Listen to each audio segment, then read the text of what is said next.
This is Property Influencers, where we talk to some of the leading figures in the retail real estate market. Well, thank you very much for agreeing to answer some of my questions. I wondered first if we could start with your, if we can call them primary objectives in attending MIPIM Asia. What would you say they are? It's a quick and efficient way to get a snapshot of what's going on here in real estate markets, both in Hong Kong and China and for the whole region. And I find it to be the most efficient, particularly coming year after year, to get a quick understanding and get a feel for what the local players see as the future for their market. This year we have tremendous turmoil happening in Europe and in the US. I haven't heard anyone mention the issue. And so the first year I came, we were all concerned about will the US recession take the local market down. It's not even part of the conversation. At the same time, you hear the importance of China. You know, everybody is looking up to China as the engine of growth for the region.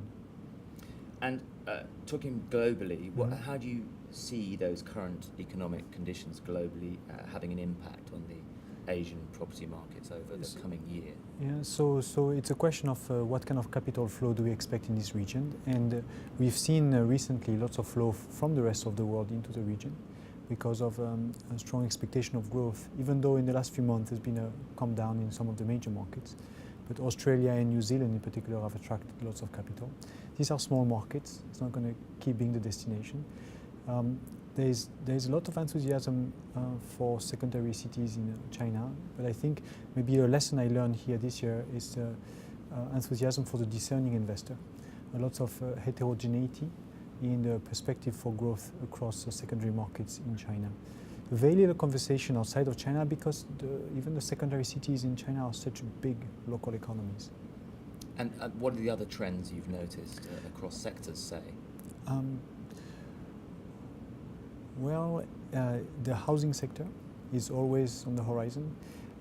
There seems to be quite a bit of confidence in the Chinese government managing what we could call the bubble, with people looking forward to maybe reshuffling the type of housing that gets produced, understanding the needs of the middle class.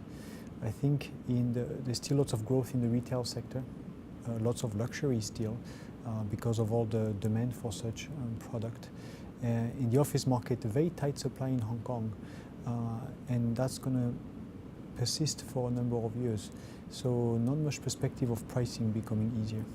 A lot is said about the aging population. What sort of impact do you think that'll have on China, for example? Well, it's a question as to whether, given the growth path they are on, do they lack the youth population that helped Japan and Korea through their growth transition? At the same time, it could be an opportunity because this aging population come at a time of there was lots of savings accumulated by this population. And there's a question as to whether China will move directly to different types of housing and infrastructure to service that aging population.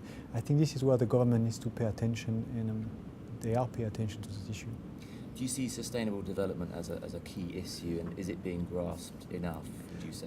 Well, it could be that this is a place, Hong Kong, Shanghai, Beijing, where government officials have felt what it means to be in a sustainable equilibrium with very serious problems, for example, with air quality, very serious problem with management of water, and therefore maybe greater sensitivity in the development of new cities to those issues. At the same time, with growing income, people are demanding better environment, better access to leisure, for example. And at the same time, you see places like MIPIM Asia, architects from around the world converging to this region and offering their services and offering their ideas for better, not just buildings, but better city designs. So I'm very encouraged that we're going to see real progress here. And there are issues.